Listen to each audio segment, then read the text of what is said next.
PD arrays, ठीक है। हम पीडी अरेज की बात कर रहे थे कि पीडी अरेज क्या होता है। सही है, तो इसमें मैंने आप लोगों को कुछ टॉपिक्स भी पढ़ाए हुए थे कि पीडी अरेज हमारे पास होता क्या है। तो इसमें मैंने आप लोगों को सिखाया हुआ था भाई, ऑर्डर ब्लॉक सिखाया हुआ था, ठीक है। हमने ऑर्डर ब्लॉक सीखा था, ठीक है। इसके अलावा ब्रेकर ब्लॉक सीखा था, मिटिगेशन ब्लॉक सीखा था, साथ में रिक्लेम्ड ऑर्डर ब्लॉक भी सीखा था, ठीक है। अब रिक्लेम्ड ऑर्डर ब्लॉक की इतनी ज़्यादा ज़रूरत नहीं आती, लेकिन ये जो तीन है, मिटिगेशन ब्लॉक, ब्रेकर ब्लॉक और ऑर्डर ब्लॉक, की हमने डीपली एक्सप्लेन किया हुआ था, ठीक है। और मैंने आपको बोला भी है जिसको मसला आता है तो वो दोबारा यूट्यूब में वीडियो देखा करे। अब इसके अलावा भी दो तीन ब्लॉक्स और रहते हैं जो ज़्यादा ज़रूरी तो नहीं है, लेकिन खैर हम उसको ऊपर ऊपर से पढ़ेंगे, ठीक है, पीडी अरेज के बारे में। इसमें एक हमारे पास आता है भाई वैक्यूम ब्लॉक, और हमारे पास आता है रिजेक्शन ब्लॉक, ठीक है। अब वैक्यूम ब्लॉक और रिजेक्शन ब्लॉक, ये हमारे पास पीडी अरेज का कौन सी वाले ब्लॉक से कौन सा वाला हिस्सा है, ठीक है। मार्केट में हमारे साथ कभी कभी देखो, मार्केट हमारे पास ओवरऑल टेक्निकल एनालिसिस पे नहीं होता, मतलब टेक्निकल नहीं होता कि भाई इंडस्ट्रीज इंटर हो गए, मार्केट में स्मार्ट मनी इंटर हो गया और मार्केट मूवमेंट करने लगा, ठीक है। या फिर किसी ने ज़्यादा इन्वेस्टमेंट के साथ वो इंटर हो गए और वो मार्केट को शेप दिया, ठीक है। वो स्मार्ट मनी तो मार्केट को शेप देते हैं, लेकिन हमारे पास मार्केट सिर्फ और सिर्फ इसी टेक्निकल इश्यूज की वजह से नहीं चलता, ठीक है। सिर्फ टेक्निकल नहीं चलता मार्केट के, भाई मार्केट का शेप बाई पे है तो मार्केट बाई जाएगा, मार्केट का शेप सेल पे है तो मार्केट सेल पे आएगा, सही है। हमारे साथ कभी कभी, कभी कभी नहीं बल्कि मार्केट ओवरऑल डिपेंड कर लेता है भाई फंडामेंटल पे। मार्केट में दो किस्म के एनालिसिस होते हैं, ठीक है। एक होते भाई टेक्निकल एनालिसिस,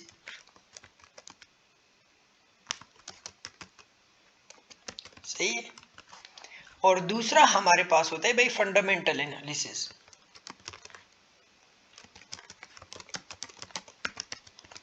ठीक है। अब टेक्निकल एनालिसिस हमारे पास क्या होता है, जो मार्केट हम शेप की तौर पर ट्रेड करते हैं। मतलब मैंने आप लोग को बताया कि मार्केट फॉर एग्जांपल बाय के ट्रेंड में चल रहा है, ठीक है। मार्केट डिस्काउंट जोन से हम ट्रेड कर रहे हैं, मार्केट ने हमको ऑर्डर ब्लॉक, ब्रेकर ब्लॉक से एंट्री दी हुई है और हम इसको ट्रेड कर रहे हैं एज अ शेप, मतलब मार्केट के शेप के मुताबिक हम ट्रेड कर रहे हैं, तो इसको टेक्निकल कहते हैं। फंडामेंटल किस चीज को कहते हैं, मार्केट में ज्यादातर जो हमारे पास होता है, कोई कहता है 70% फंडामेंटल है, कोई कहता है 90% फंडामेंटल है, लेकिन क्लियर नहीं है कितना है। फंडामेंटली हमारे पास मार्केट है भाई, जो मूवमेंट हमारे पास मार्केट में आता है वो कंट्रीज की वजह से, कंट्री की वजह से आता है, या फिर हमारे पास इकोनॉमीज की वजह से आता है। अब मल्की मईशत, जब अमेरिका में हमारे पास न्यूज़ आ जाती है, या फिर नौकरियां कम हो जाती है, या फिर डॉलर का रेट बढ़ जाता है, या फिर हमारे पास इन्फ्लेशन ज़्यादा हो जाता है, या इसके अलावा और भी इश्यूज आ जाते हैं इकोनॉमी, इकोनॉमी पे कोई भी असर आ जाता है तो मार्केट उसके मुताबिक मूवमेंट करता है, सही है। वो हम सीखेंगे इंशाल्लाह बाद में। लेकिन इकोनॉमी का मतलब, फंडामेंटल एनालिसिस का मतलब ये है कि मार्केट को हम एनालाइज करते हैं फंडामेंटल तौर पर, मतलब हम न्यूज़ पे बैठे होते हैं। हमने जो आप लोगों ने अक्सर देखा होगा ट्रेडिंग में ज़्यादातर वायरल है कि एक बंदा आता है, वो सिर्फ कहता है कि भाई गुड इवनिंग, और मार्केट ज़्यादा तेज मूवमेंट करने लगता है। तो ये सीन ये होता है कि भाई जो बंदे फंडामेंटल करते हैं ट्रेडिंग, वो हर दिन बैठे होते हैं, न्यूज़ देखते रहते हैं, स्टॉक्स की न्यूज़ देखते रहते हैं, अमेरिका की न्यूज़ देखते रहते हैं, जितनी भी ये बड़ी बड़ी न्यूज़ है वो देखते रहते हैं। दूसरी बात फंडामेंटली मार्केट को इफेक्ट कर सकता है, वो है भाई जब भी किसी भी कंट्री पे हमला हो जाता है ना, जब किसी कंट्री पे हमला हो जाता है तो उसकी वजह से डॉलर बहुत इफेक्ट होता है। या तो डॉलर गिरता है या तो बढ़ता है। अब डॉलर की कंट्री पे हमला होगा तो जाहिर है डॉलर गिरेगा, गोल्ड ऊपर जाएगा। जब किसी और पे जाता है तो इस तरह।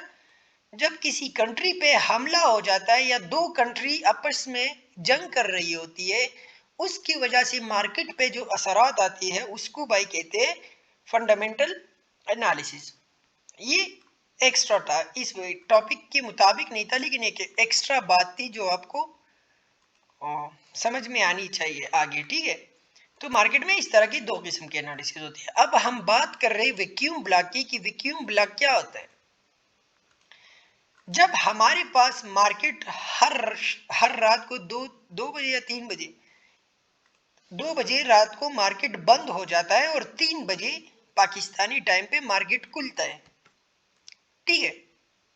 अब ज्यादातर ये हो जाता है कि भाई मार्केट अक्सर बंद हो जाता है। फॉर एग्जांपल यहाँ पे 2 बजे, 3 बजे पे मार्केट अचानक स्टार्ट हो जाता है। यहाँ पे ये वाली जगह जो होती है बीच में, ये बिल्कुल खाली रह जाती है, इसमें कोई ट्रेडिंग नहीं हुई होती, ठीक है। मतलब मार्केट बंद हुआ यही होता है। मार्केट को अगर खुलना है भाई तो यहीं से खुलना चाहिए, लेकिन मार्केट खुल जाता है सीधा यहाँ पे। तो ये जो बेसिकली होता है इसको वैक्यूम ब्लॉक कहते हैं। और ये इसीलिए होता है कि भाई हमारे पास जब कोई किसी कंट्री पे हमला हो जाता है, जब या दो कंट्रीज जंग कर रहे होते हैं या कोई और इकोनॉमी की इशू आ जाती है मार्केट में रात को, तो मार्केट खुलने से पहले ऐसे ही कर जाता है कि भाई जब हाँ मार्केट इस टाइम तो बंद था, लेकिन ये इस 1 घंटे में हमारे पास बहुत चेंज आया है। सेम इसी तरह कभी कभी आज मार्केट बंद है ना, जब सैटरडे को मार्केट बंद हो जाता है और मंडे को खुलता है, तो ये ज्यादातर इस तरह होता है कि भाई सैटरडे को मार्केट बंद हुआ होता है और 2 दिन में इकोनॉमी की इतनी बड़ी इशू आ जाती है कंट्री में, मार्केट तो उस वक्त बंद होता है। तो जब मार्केट खुलता है तो भाई वो बीच में वो जगह छोड़ के अपनी असरात दिखा देता है, लेकिन वो जो बीच में जगह होती है उस खाली जगह को हम वैक्यूम ब्लॉक कहते हैं। और आईसीटी का मानना है कि ये इस वैक्यूम की ब्लॉक को most of the time fill करता है, ठीक है। ये इतना महंगा वो टॉपिक नहीं था, ठीक है, कॉम्प्लिकेटेड नहीं था। इसको ज़रा देखते हैं चार्ट में कि भाई हुआ है कि नहीं हुआ, ठीक है। ज़्यादातर नहीं होता, ये तब होता है जब हमारे पास मार्केट में जब किसी कंट्री में न्यूज़ व्यूज़ आ जाती है या इकोनॉमी की इश्यूज आ जाते हैं, तो ये हमारे पास सीन हो जाता है और फिर मार्केट हमारे पास उसी साइड पे मूवमेंट करने लगता है, ठीक है। ज़्यादातर कि भाई अगर बाई में मार्केट इस तरह खुल जाता है तो फिर बाई में ज़्यादा जाता है मार्केट, और अगर सेल में खुल जाता है तो भाई सेल में फिर मूवमेंट करता है मार्केट। इस तरह की कोई जगह ढूंढते हैं हम लाइव मार्केट में, ठीक है, कि इस तरह का कोई सीन हुआ है कि नहीं। ये देखो,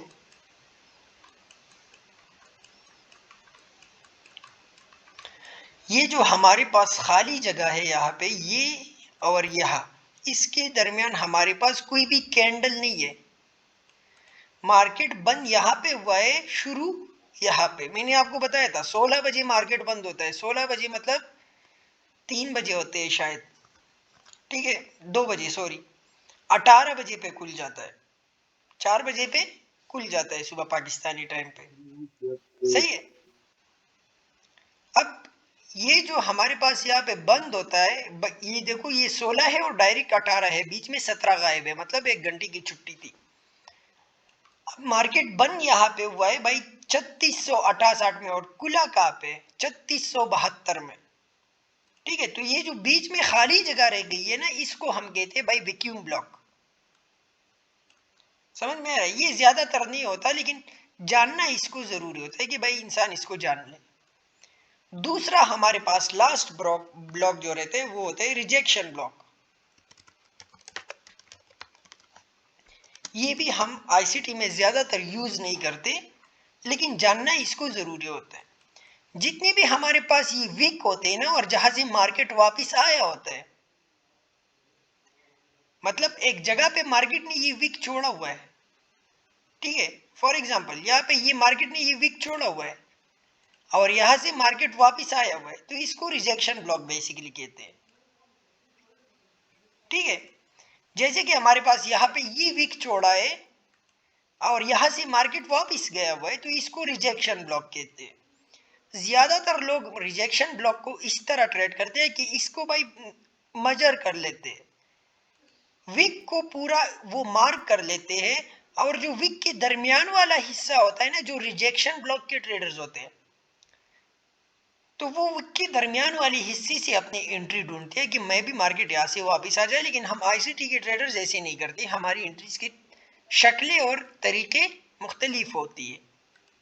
ठीक है, तो इसको बेसिकली रिजेक्शन ब्लॉक कहते हैं, जहां से मार्केट ने टॉप पे या बॉटम पे ये वीक छोड़ा होता है, ठीक है, और वहां से मार्केट रिजेक्ट होके वापस आया होता है। ठीक है, उसने मूवमेंट अपोजिट तरफ पे किया होता है, तो इसको बेसिकली कहते हैं भाई रिजेक्शन ब्लॉक। ठीक है, ये इतना ज्यादा यूजफुल चीज नहीं था, लेकिन आज के मेन टॉपिक पे आते हैं। आज का जो हमारा मेन टॉपिक है और ट्रेडिंग की दुनिया में सबसे मोस्ट इंपॉर्टेंट टॉपिक, जो आप अपना ट्रेड अपना हर एक ट्रेड आप इस जगह से प्लेस करोगे, उसकी बात करेंगे हम। पीडीआरएस का एक हिस्सा है हमारे पास, जो अगर आप ट्रेडिंग कभी भी ट्रेड करते हो ना, तो आप अपना ट्रेड पुट यहीं से करोगे। सही है, इसको भाई कहते हैं फेयर वैल्यू गैप।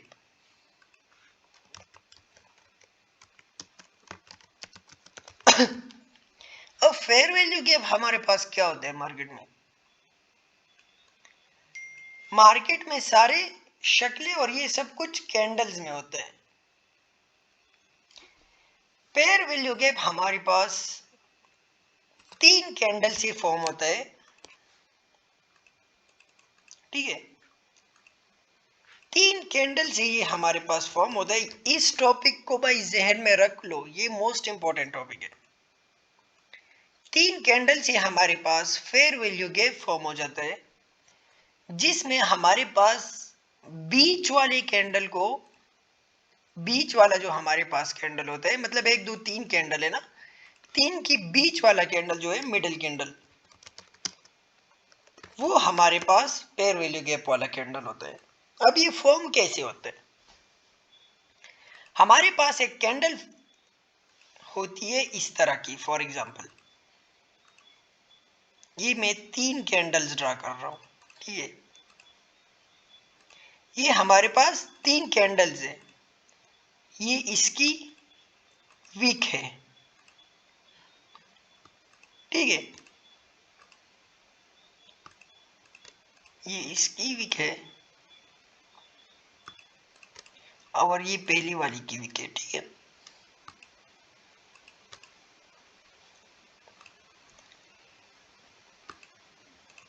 अब गौर से देखो, 3 कैंडल से फॉर्म होता है हमारा फेयर वैल्यू गैप, जिसमें मिडल कैंडल हमारे पास फेयर वैल्यू गैप एक्सप्लेन कर लेता है।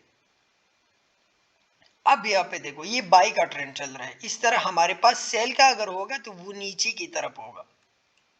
ठीक है, सेल का हमारे पास इस तरह होगा।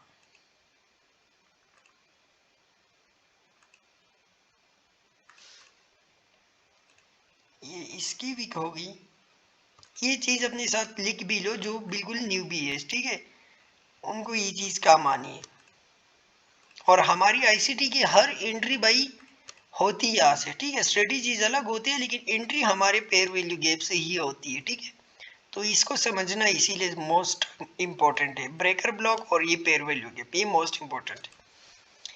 ये हमारे पास बाई का शक्ल है, फॉर एग्जांपल ये पहली 2 कैंडल्स को भूल जाओ।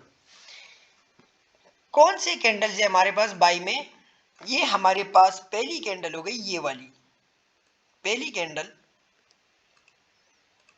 दूसरी कैंडल, तीसरी कैंडल। 3 कैंडल हमारे पास फॉर्म हो चुकी है, जिसमें हमारे पास वीक भी है। हमने क्या करना है, पहली कैंडल की वीक को लेना है। ये पहली कैंडल की हाई है, वीक का हाई है, पहली कैंडल की विक का हाई लेना है, ठीक है, और थर्ड कैंडल की लोअर विक को लेना है।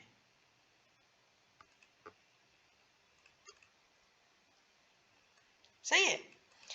ये जो पहली कैंडल की विक और थर्ड कैंडल की विक दरमियान में खाली जगह होती है जिसमें ये बीच वाला कैंडल होता है लेकिन यहाँ पे कोई विक नहीं होता। फॉर एग्जाम्पल बाज विक हमारे पास इस तरह होते हैं, इस तरह यहाँ पे फिल होते हैं, लेकिन ये फिल नहीं होंगे, ये इस तरह होगा। थर्ड कैंडल की नीचे वाली विक और फर्स्ट कैंडल की ऊपर वाली विक के दरमियान जितनी भी खाली जगह होगी उस जगह को हम पेयर वैल्यू गैप कहेंगे। इस बीच वाली खाली जगह को हम क्या कहेंगे? Fair value gap. ठीक है, ये हमारे पास क्या है? एफपीजी।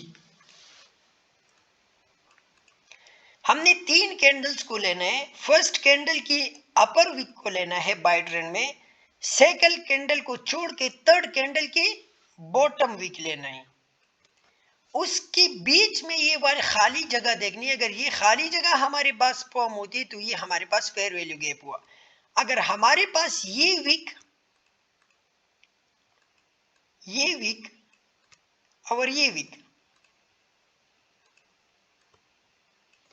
ये दोनों इस तरह हो कि एक दूसरे को टच कर रहे हो या एक दूसरे को क्रॉस कर रहे हो और बीच में खाली जगह ना हो तो ये कुछ भी नहीं है। इसको फिर हमारे पास रीबैलेंस एरिया कहते हैं। लेकिन जो ये हमारे पास खाली जगह होती है फर्स्ट कैंडल की विक के दरमियान और थर्ड कैंडल की विक के दरमियान, तो इसको हम कहते हैं भाई फेयर वैल्यू गैप। सेल की कैंडल्स में कैसे होंगे? हमने ऊपर की साइड से लेना है। ये हमारे पास क्या हो गया? फर्स्ट कैंडल, सेकंड कैंडल और ये वाला हमारे पास क्या हो गया? थर्ड कैंडल हो गया। ठीक है, अब ये फर्स्ट कैंडल को लेना है आपने, इसके लोअर को मार्क कर लेना है और लास्ट कैंडल की अपर विक को मार्क कर लेना है।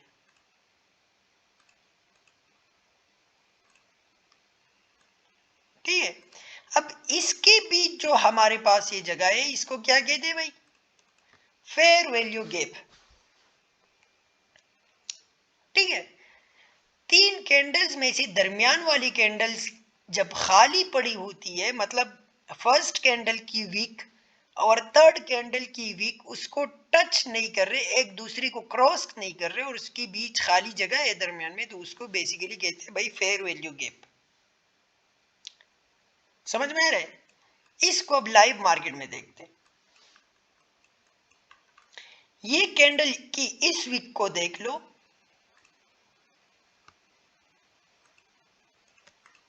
और इस कैंडल की इस विक को देख लो, छोटा सा विक है। ये जो बीच में ये लंबा कैंडल है ये बिल्कुल खाली पड़ा हुआ है, तो इस जगह को कहते हैं फेयर वैल्यू गैप। ये जो हमारे पास ये कैंडल की विक को मार्क कर लो और इस कैंडल की विक को मार्क कर लो, इसके बीच जो हमारे पास ये खाली जगह है इसको फेयर वैल्यू गैप कहते हैं। इस कैंडल की ये जगह मार्क कर लो और इसके नीचे वाली कैंडल की ये जगह मार्क कर लो, बीच में खाली जगह है ना, विक टच नहीं हो रही एक दूसरे के साथ, ये फेयर वैल्यू गैप है। इस तरह हमारे पास ये फेयर वैल्यू गैप है, इस तरह हमारे पास ये भी फेयर वैल्यू गैप है, ये भी हमारे पास फेयर वैल्यू गैप है, ये भी हमारे पास फेयर वैल्यू गैप है। हर जगह पे fair value gap, fair value gap. इसीलिए मैंने आपको कहा इसको जरूर, इसको सही से सीखना है आप लोगों ने। ये भी फेयर वैल्यू गैप है, ये पे देख लो, यहाँ पे छोटा फेयर वैल्यू गैप है। ठीक है, यहाँ पे ये देखो एक पेयर वैल्यू गैप, ये हो गया दूसरा पेयर वैल्यू गैप। अब यहाँ पे देख लो, ये एक कैंडल और इसकी पहली वाली कैंडल, ये दूसरी एक दूसरे को टच कर रहे हैं और बीच वाले कैंडल में कोई खाली जगह बीच में नहीं है, तो ये हमारे पास कुछ भी नहीं है। लेकिन जब इस तरह खाली जगह पड़ी होती है ना, एक बड़ा कैंडल फॉर्म हुआ होता है, तो उसको हम कहते हैं भाई फेयर वैल्यू गैप। ठीक है भाई। और फेयर वैल्यू गैप को मार्क करने के लिए आपके पास जरूरी है भाई कि आपने ये वाली दूसरी वाली जगह पे जाना है। ठीक है, दूसरी वाली नहीं, सॉरी तीसरी वाली नहीं, चौथी, ये पांचवी वाली, ये पांचवी वाली जगह में आपने जाना है। इसमें ये ब्रश वाली जगह में नीचे आके इस रेक्टेंगल को आपने लेना है। पेयर वैल्यू गैप की हम बात करते हैं कि भाई most of the time pair value gap की इस मिडल एरिया को, जिसको मीन थ्रेशोल्ड कहते हैं, मार्केट इससे रिस्पेक्ट का आएगा, मतलब पेयर वैल्यू गैप की मिडल तक मार्केट आएगा, इसीलिए हम इसको मार्क करते हैं। ये फेयर वैल्यू गैप हुआ। तो ये बीच में जो हमारे पास लाइन हुआ इसको कहते हैं मीन थ्रेशोल्ड। सही है, ये हमारे पास हो गया फेयर वैल्यू गैप। अब फेयर वैल्यू गैप्स की भी हमारे पास टाइप्स होते हैं। ठीक है, कौन कौन से टाइप्स होते हैं? एक को कहता है भाई ब्रेक अवे गैप, दूसरी को कहते हैं फेयर वैल्यू गैप, और मैग्नेटिक गैप, तीसरी को कहते हैं इन्वर्जन एपीजी, चौथी को कहते हैं बीपीआर। ये चार हमारे पास फेयर वैल्यू गैप की टाइप्स होते हैं। ठीक है, अब fair value gaps, break away gaps, ये इतना डिफरेंट और मुश्किल नहीं है, ये सब आसान है। ठीक है, ये वो जगह है, मैंने आपको पहले भी बताया कि ये पीडी एरेज है, यहां से मार्केट रिस्पेक्ट का आएगा। सही है।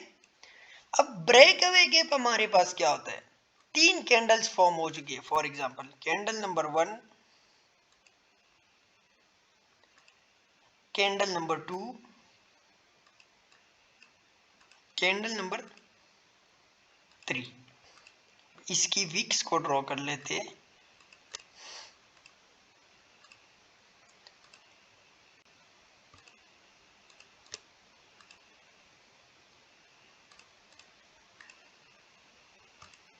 ठीक है, ये हमारे पास हो गई भाई इसकी विक।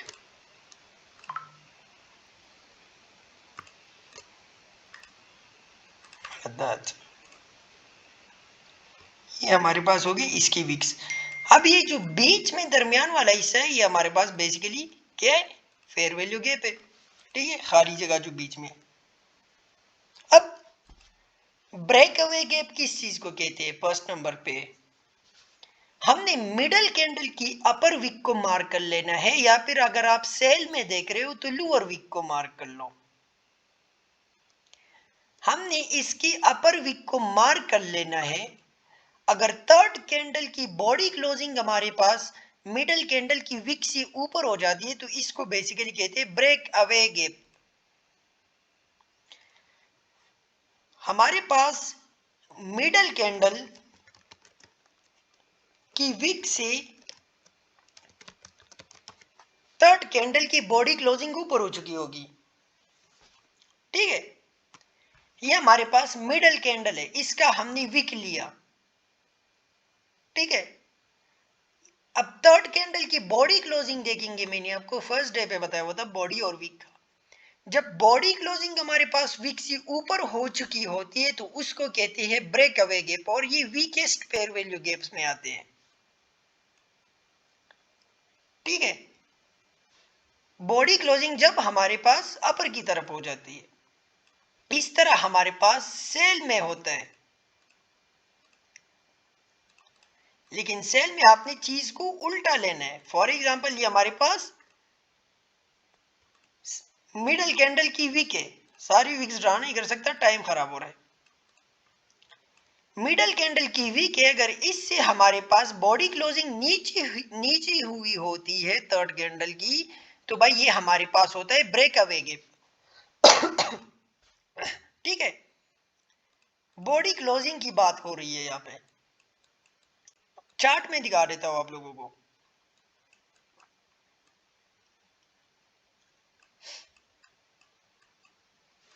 ये मैंने एक फेयर वैल्यू गैप ड्रॉ किया हुआ है,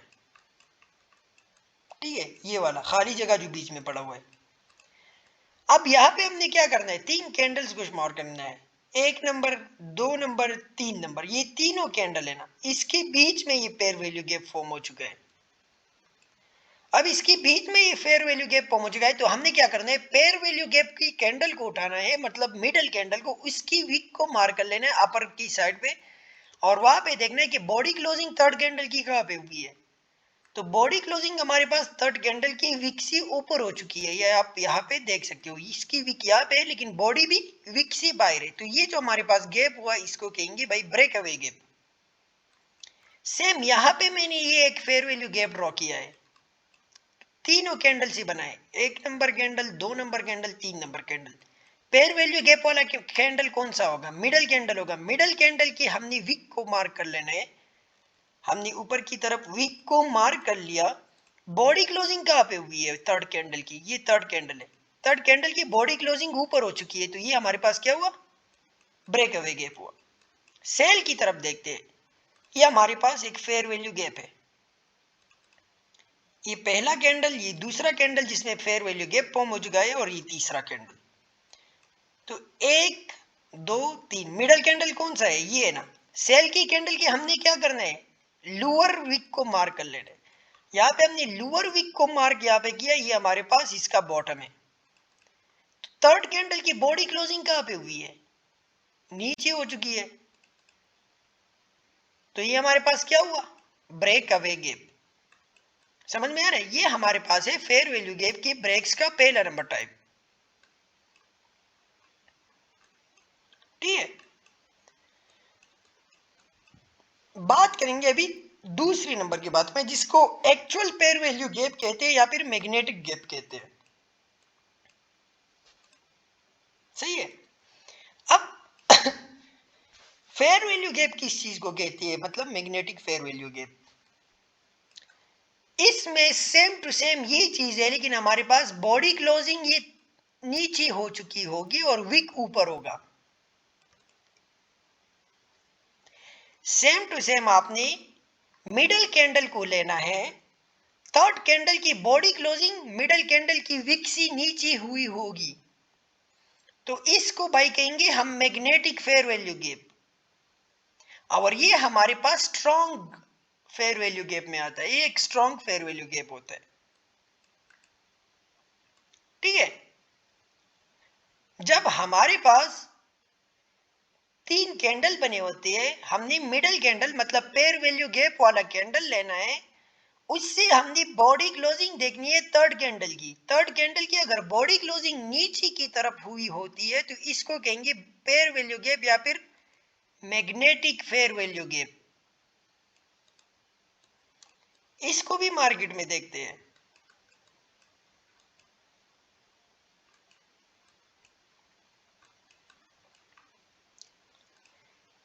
यहां पे ये हमारे साथ एक फेयर वैल्यू गैप है, ठीक है, ये 1 2 3 तीन कैंडल की फेयर वैल्यू गैप है, ठीक है। अब हमने क्या करना है, मिडल कैंडल की सेल का पेयर वैल्यू गैप है ना, बिरिश पेयर वैल्यू गैप है, तो बिरिश की पेयर वैल्यू गैप के लिए हमने बॉटम को लेना है मिडल कैंडल की, ये पेयर वैल्यू गैप की कैंडल की हमने बॉटम को ले लिया, फिर थर्ड कैंडल की बॉडी क्लोजिंग देखेंगे। अब ये थर्ड कैंडल है ना, थर्ड कैंडल पहले नीचे आया है लेकिन क्लोजिंग कहां पे की है, ऊपर की है, मतलब जब कैंडल खत्म हो चुका है तो बॉडी क्लोजिंग हमारे पास ऊपर है, तो इसको हम कहते हैं फेयर फेयर वैल्यू गैप या फिर मैग्नेटिक फेयर वैल्यू गैप। ये हमारे पास इसकी बॉडी है, नीचे क्या है, वीक है। समझ में आ रहा है, और भी इसकी एग्जांपल्स देखते हैं। यहां पे आप देख लो, ये हमारे पास एक फेयर वैल्यू गैप है, ठीक है, ये ब्लैक कैंडल की फेयर वैल्यू गैप मैंने मार गया 1 2 3। मिडल कैंडल की नीचे वाली विक की ले लो, क्योंकि हमारे पास सेल का पेयर वैल्यू गैप बना हुआ है, ब्लैक कैंडल्स का है, आपके चार्ट में रेड कैंडल का होगा।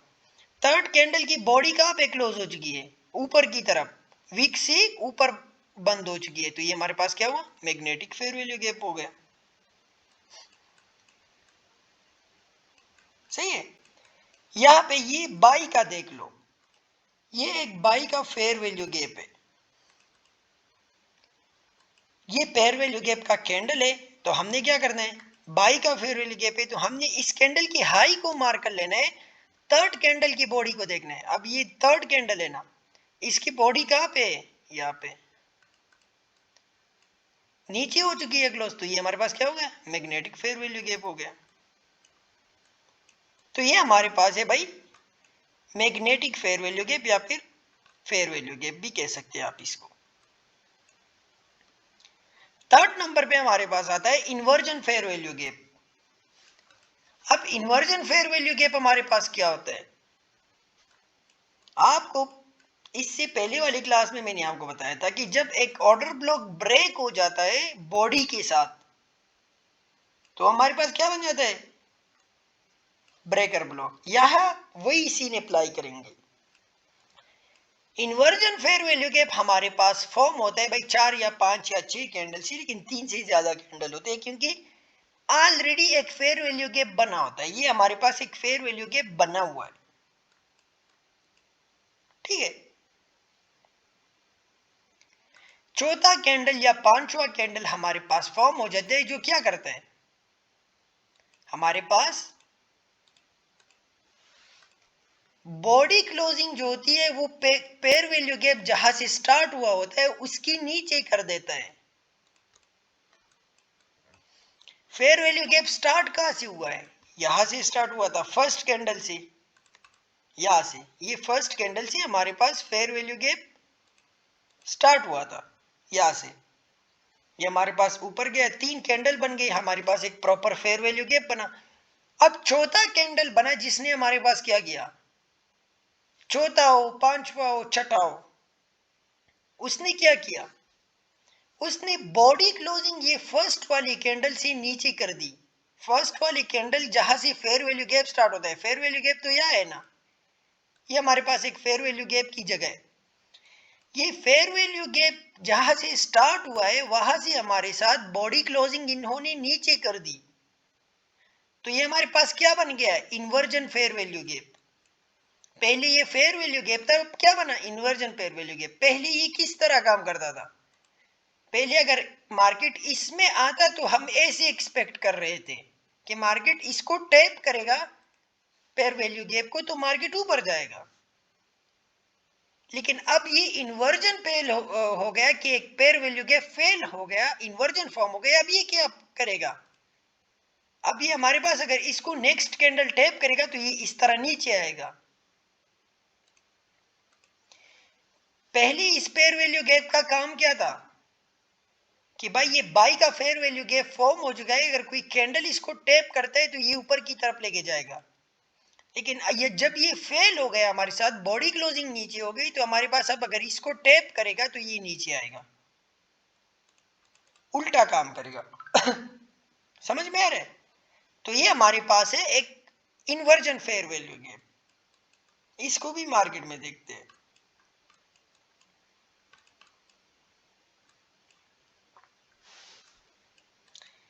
ये हमारे पास एक फेयर वैल्यू गैप था, यहां तक तो ये ठीक था, मतलब मार्केट इसके अंदर था। यहां तक तो हम सोच सकते थे कि मार्केट अगर यहाँ पे आएगा तो यहाँ पे भी नीचे आएगा, यहां से भी नीचे आएगा, यहां से भी नीचे आएगा।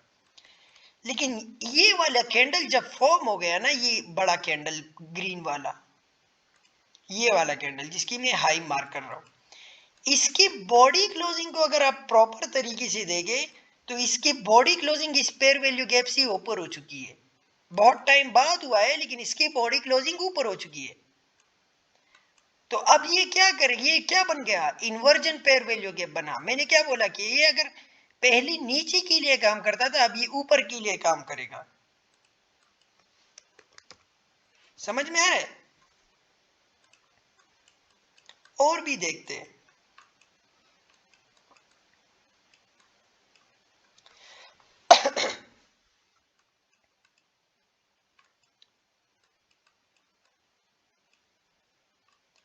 ये हमारे पास एक फेयर वैल्यू गैप था।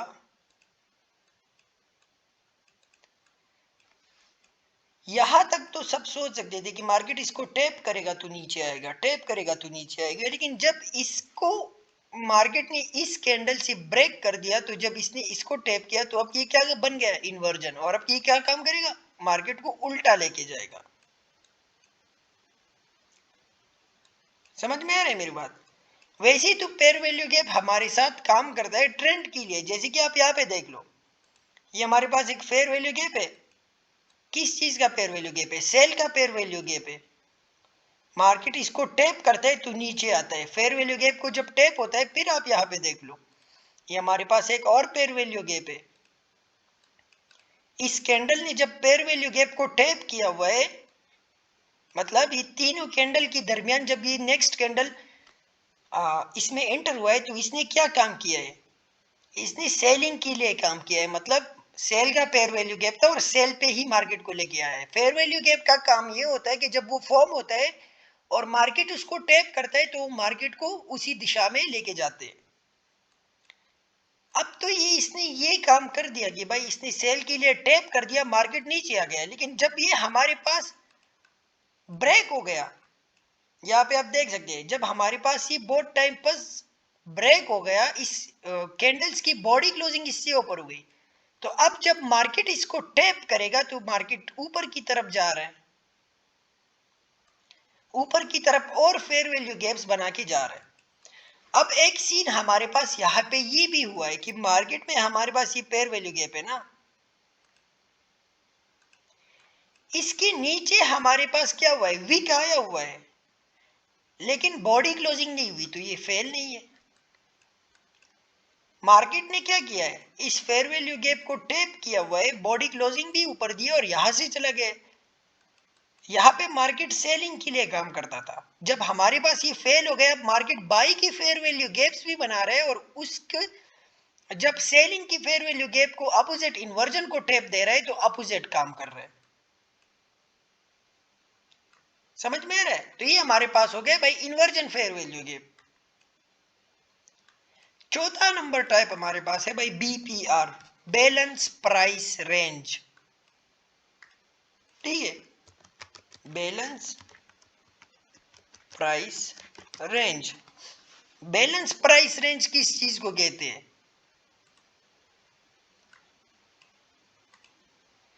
हमारे पास जब मार्केट में दो प्राइसेस रेंज में हो जाती है, मतलब जब मार्केट में रेंज प्राइसेस बैलेंस हो जाती है, तो उसको कहते हैं बैलेंस प्राइस रेंज। और ये हमारे पास पेयर वैल्यू गैप की सबसे स्ट्रॉन्गेस्ट फॉर्म में आती है।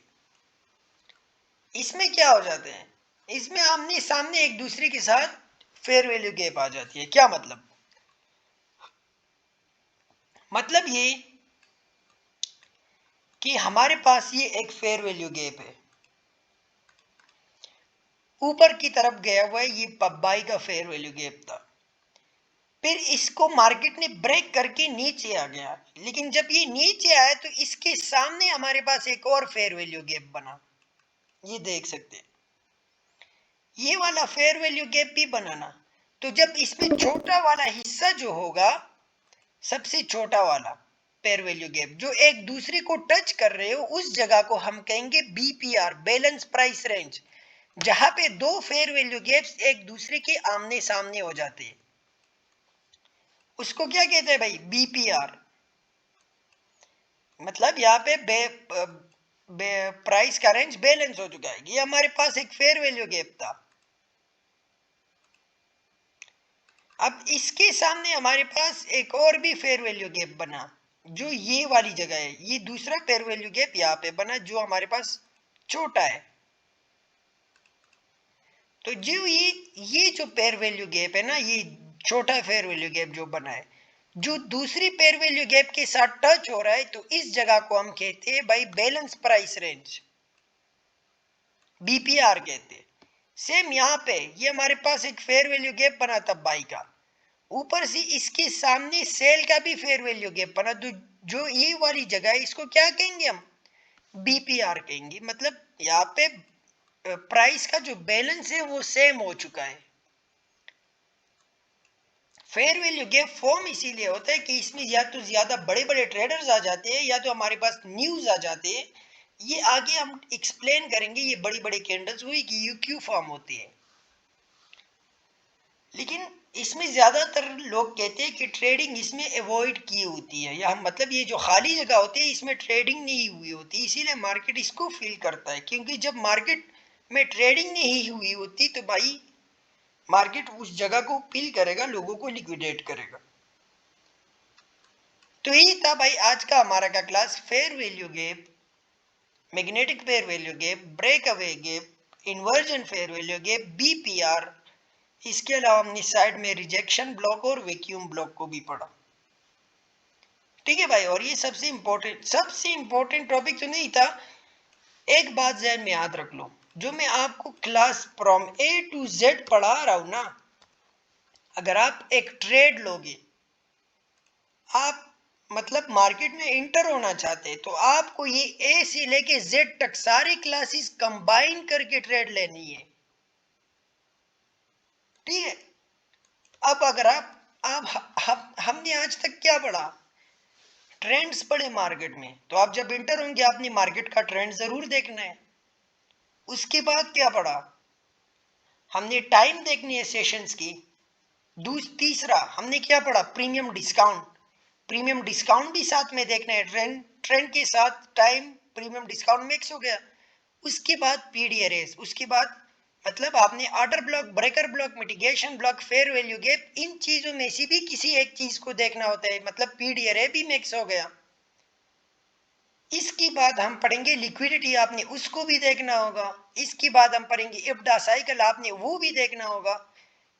फिर पढ़ेंगे हम भाई ऑर्डर फ्लो वगैरह, ये मॉडल सारे सब कुछ, जितनी भी हम क्लासेस लेंगे सबको आपने कंबाइन करके ट्रेड लेना है। मतलब ये मार्केट ने अगर यहाँ पे ये मोमेंटम को दिया हुआ है, ठीक है, ये वाला अगर हम इसको कैच कर रहे हैं, हम ट्रेड करना चाहते हैं राइट डायरेक्शन में, तो भाई हमने सारे ए टू जेड क्लासेस को मिक्स करके इस पे ट्रेड लेना होगा, क्योंकि हमें कंफर्मेशन चाहिए होंगे। ये नहीं है कि भाई ये बेसिक्स की क्लासेस है इसको छोड़ो, नहीं, ए टू जेड आपको सब कुछ समझ में आना चाहिए। मैं आपको वो बेसिक्स नहीं पढ़ा रहा, मैं अगर चाहूँ तो आपको 6 महीने कोर्स भी पढ़ा सकता हूँ, लेकिन नहीं, मैं सिर्फ खुलासा पढ़ा रहा हूँ अपने 6 साल का। जो मेरे 6 साल की एक्सपीरियंसेस है उनमें जो यूजफुल चीजें हैं मैं सिर्फ वो आपको सिखाऊंगा, लेकिन आपने सबको मिक्स करके ट्रेड लेना होगा। तो इसीलिए चीज पे प्रैक्टिस किया करे, ठीक है, बिना प्रैक्टिस की ये नहीं होता। मैंने खुद 24-24 घंटे प्रैक्टिस किया हुआ इन चीजों पे। सही है भाई।